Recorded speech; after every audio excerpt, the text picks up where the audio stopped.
वो वैश्य हो चाहे वो शूद्र हो, दुनिया के लोग उसको नीची दृष्टि से देखने लगते हैं। कभी ये विचार मत करना कि हम इस जाति के हैं इसलिए लोग ओछी दृष्टि से देख रहे हैं, हम इस वर्ण के हैं इसलिए लोग ओछी दृष्टि से। ना ना ना ना, जिस ब्राह्मण के पास में भी धन की कमी होती है दूसरे लोग उसको गलत दृष्टि से देखने लगते हैं। जिस वैश्य के पास में भी धन की कमी होती है उसको लोग गलत दृष्टि से देखने लगते हैं। जिस क्षत्रिय के पास में भी धन की कमी होती है लोग उसको गलत दृष्टि से देखने लगते हैं। जिस शूद्र के पास में धन की कमी होती है उसको लोग गलत दृष्टि से देखने लगते हैं। जब आपकी परिस्थिति ठीक नहीं होती है उस समय कोई आप पर दृष्टि नहीं देता, कोई दृष्टि नहीं देगा। जब आपकी परिस्थिति ठीक नहीं होगी उस समय आपके पास में कोई आना पसंद नहीं करेगा। और जब आप मेहनत करना चालू कर देंगे, खूब मेहनत करेंगे, दिल और जान से मेहनत करना चालू कर देंगे, तो दुनिया के लोग, मोहल्ले के लोग, समाज के, परिवार के, कुटुंब के लोग तुम पे हंसना चालू कर देंगे। बताओ, चला मेहनत करने, कुछ मिल रहा है? कुछ मिल रहा है? पहले दुनिया के लोग साथ नहीं देंगे, जब मेहनत करने लगोगे तो दुनिया के लोग तुम पर हंसने लगेंगे। जब हंसने लगेंगे और तुम अपनी मेहनत में आगे बढ़ते चले जाओगे, कर्म करते चले जाओगे, मेहनत में जब तुम सफल हो जाओगे, उन्नति की सीढ़ी पर चढ़ जाओगे, पहले साथ नहीं दे रहे थे, बाद में हंस रहे थे, और जब उन्नति की सीढ़ी पर बैठ जाओगे फिर ये कुछ नहीं करेंगे, तुमसे जलने लगेंगे, ईर्ष्या करने लगेंगे कि ये आगे कैसे बढ़ गया, ये उन्नति की सीढ़ी पर कैसे चढ़ गया, इसकी तरक्की कैसे हो गई, इसका वैभव कैसे हो गया, इसका इतना वर्चस्व कैसे हो गया। 3 क्रम है। जब आप गरीब रहेंगे, जब वैभव नहीं रहेगा, धन नहीं रहेगा, दौलत नहीं रहेगी, तब कोई तुम्हारे ऊपर दृष्टि नहीं देगा, तुम्हें कोई पूछेगा नहीं, कोई तुम्हें जानेगा नहीं। सारी दुनिया में लिफाफा जाएगा, सारी दुनिया में पत्रिका जाएगी, तुम्हारे यहाँ शादी की पत्रिका भी बड़ी मुश्किल से आएगी। साहब देखा है, हमने देखा है। जिस मोहल्ले में रहते हो उसी मोहल्ले में देख लेना, थोड़ी धन कम होगा ना तो मोहल्ले के लोग भी शादी की पत्रिका बड़ी मुश्किल से देते हैं। और जब धन बढ़ जाएगा, नाम बढ़ जाएगा, सत्ता बढ़ जाएगी, वैभव बढ़ जाएगा, प्रतिष्ठा बढ़ जाएगी, तो तुम्हें पत्रिका इसलिए दी जाएगी कि तुम्हारे साथ में फोटो खिंचवाना है। इतनी नाम वाला व्यक्ति आएगा, इतनी सत्ता और वैभव वाला व्यक्ति आएगा तो थोड़ा फोटो खिंच जाए, पत्रिका दी जाती है। धन नहीं, तुम्हारे पर किसी की दृष्टि नहीं। कर्म करना चालू करा, मेहनत करना चालू करा, तब लोग हंसे, और जब मेहनत कर कर सफल हो गए, उन्नति की सीढ़ी पर चढ़ गए, तो फिर लोगों के हृदय में ईर्ष्या जा। कोई कहता है ये बड़ा है, कोई कहता है कि ब्राह्मण बड़ा है, कोई कहता है क्षत्रिय बड़ा है, कोई कहता है वैश्य बड़ा है, कोई कहता है शूद्र बड़ा है। शिव महापुराण की कथा कहती है, शंकर का गुणगान कहता है कि दुनिया में सबसे बड़ा वही है जिसने अपने भजन के बल पर संसार का उत्थान कर दिया, कल्याण कर दिया, जनमानस को भगवत भजन के माध्यम में लगा दिया।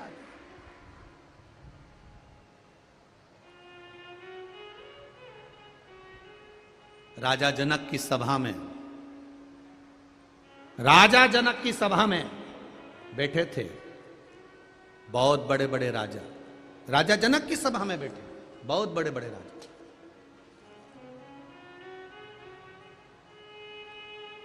और राजा जनक की सभा में इतने बड़े बड़े विद्वान बैठे हुए थे, बहुत विद्वान लोग बैठे हुए थे, और विद्वानों में भी विद्वान सारे राजा जनक की सभा में। जैसे अष्टावक्र जी आए, अष्टावक्र जी के आते से ही सब ठहाका लगाकर हंसने लगे, सब ठहाका लगाकर हंस रहे। अष्टावक्र जी ने देखा कि मेरे आने पर सब हंस रहे हैं, क्योंकि 8 जगह से मैं टेढ़ा हूं, मैं 8 जगह से टेढ़ा हूं, ये सब हंस रहे हैं, देखा हूं। अष्टावक्र जी ने कहा राजा जनक जी से, जनक जी आपकी जितनी सभा में लोग बैठे हैं ना, ये हृदय को देखने वाले नहीं, ये चामड़े के शरीर को देखने वाले। जिस दिन किसी के हृदय को पढ़ना अगर ये सीख गए, उस दिन इनकी जिंदगी अपने आप संवर जाएगी। हृदय को पढ़ना सीखना।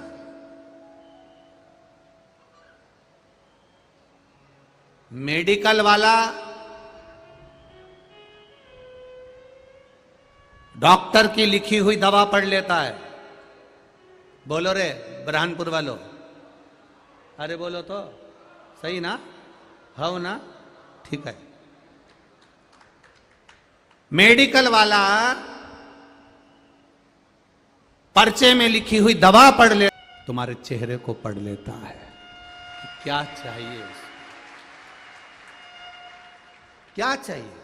एक बार पार्वती जी ने शिव जी से पूछा था कि तुम नेत्र बंद करके बैठे रहते हो, इतने सारे लोग तुम्हारे यहाँ आते हैं, जल चढ़ा के जाते हैं, तुम्हारी पूजन करके जाते हैं, कभी कभी किसी किसी को देख तो लिया करो। शंकर भगवान बोले मुझे देखने की जरूरत नहीं, मेरे 3 नेत्र हैं, 3 नेत्र हैं। तो पार्वती जी बोली तीनों तो बंद रहते हैं, एक नेत्र खोल के बैठ जाओ। शंकर भगवान बोले मुझे नेत्र खोलने की जरूरत नहीं है, मेरे 3 नेत्र हैं। तो पार्वती जी ने पूछा तुम्हारे 3 नेत्र हैं और तीनों नेत्र तो बंद रहते हैं, फिर आप किस नेत्र से भक्त के हृदय की बात को पढ़ते हो? जरा सुन लेना रे बुरहानपुर वालों, जरा अच्छे से सुनना अश्वत्थामा शिव महापुराण की कथा। आपके तीनों नेत्र बंद रहते हैं, तीनों नेत्र बंद रहते हैं। आप कह रहे हो मेरे 3 नेत्र हैं, आप 3 नेत्र से तीनों नेत्र तुम्हारे बंद रहते हैं, तो फिर ये संसार के लोगों को तकलीफ आती है, कष्ट आता है, बेचारा जल चढ़ाने आता है, पूजन करता है, अभिषेक करता है, अनुष्ठान करता है, पूजन करता है, तो इनके मन की दशा को आप कैसे देखेंगे?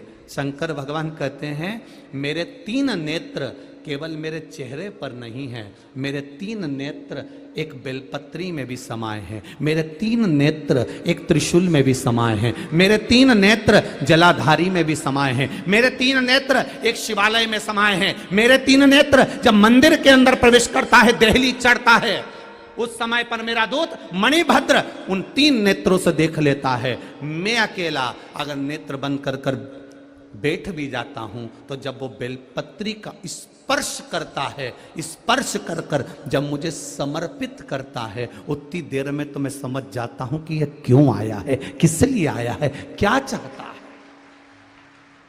उस स्पर्श से समझा जाता है, स्पर्श से। आज भी हमारे रिसर्च वालों ने रिसर्च किया है, मात्र स्पर्श से समझा जा सकता है कि व्यक्ति का व्यवहार कैसा है। स्पर्श से एक व्यक्ति, एक पुरुष एक कन्या को या स्त्री को या नारी को या किसी एक व्यक्ति को अगर स्पर्श करता है तो उससे मालूम पड़ जाता है कि इसकी लालसा क्या है। स्पर्श मात्र से पहचान हो जाती है कि यह चाहता क्या है। बस उसी तरह शिव कहते हैं बेलपत्री का मात्र स्पर्श, जब बेलपत्री चढ़ाने वाला डंडी को पकड़कर चढ़ाता है, मैं समझ जाता हूं कि ये कहीं ना कहीं चिंताग्रस्त है। जब बेलपत्री चढ़ाने वाला मध्य भाग को पकड़कर चढ़ाता है, मैं समझ जाता हूं कि इसकी ग्रह दशा के अंतर्गत घर में इसको चिंता बहुत है। जब बेलपत्री 2 पत्तियों का स्पर्श कर कर चढ़ाता है, मैं समझ जाता हूं संतान के रोग और बीमारी का तकलीफ है। जब बेलपत्री बीच की पत्ती को पकड़कर वो मुझे समर्पित करता है, मैं समझ जाता हूं इसको वैभव और धन की कमी है। जब बेलपत्री थोड़ी सी भी गीली होती है, जब वो चढ़ाता है, मैं समझ जाता हूं कि इसके तन में कोई रोग समाया हुआ है। बेलपत्री में कोई डूट पीछे रह जाता है और ये समर्पित करता है, मैं समझ जाता हूं अदालत का कोई केस चल रहा होता है। बेलपत्री का मात्र एक स्पर्श तक बता देता है कि बेलपत्री चढ़ाने वाला किस भाव से बेलपत्री चढ़ा रहा है और चढ़ाकर महादेव ने उसको कैसे स्वीकार करा। ये तक हमारा स्कंद पुराण, लिंग पुराण और शिव पुराण बता देता है कि बेलपत्री चढ़ाने का तरीका क्या है। दुनिया के लोगों बेलपत्री का स्पर्श मात्र बता रहा है, स्पर्श मात्र।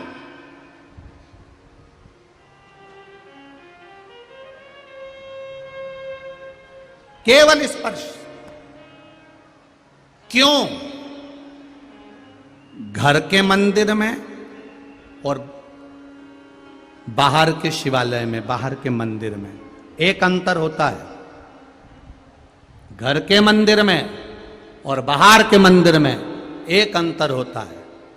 घर के मंदिर में जो शंकर का शिवलिंग होता है उसके ऊपर जलाधारी नहीं लगाना पड़ती। क्या नहीं लगाना पड़ती है? देखिए आपने, किस किस ने देखी है? हाथ उठाओ, देखिए आप लोगों ने। वो शिव जी के शिवलिंग पर बूंद बूंद जो पानी टपकता ना ऊपर से, जलाधारी रखी रहती है। घर के मंदिर में जलाधारी की जरूरत नहीं पड़ती है, पर बाहर, घर के बाहर जो शिवालय हैं, मंदिर हैं, उसमें जलाधारी की जरूरत पड़ती है। जलाधारी की जरूरत पड़ती है। घर के मंदिर में जलाधारी नहीं चाहिए। मना किसने करा है?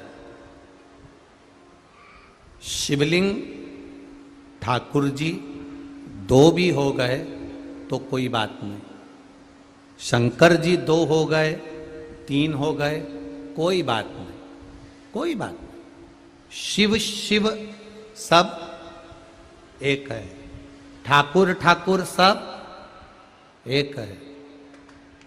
राम जी की 10 मूर्ति भी हो जाए तो राम राम एक है। भागवत के पुराण तुम्हारे घर में 4 भी हो जाए तो भागवत पुराण एक है।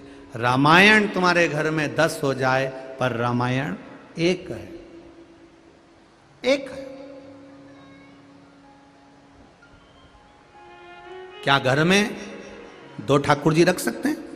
क्या घर में 2 शिवलिंग रख सकते हैं? रखो। मना किसने करा कि मत रखो?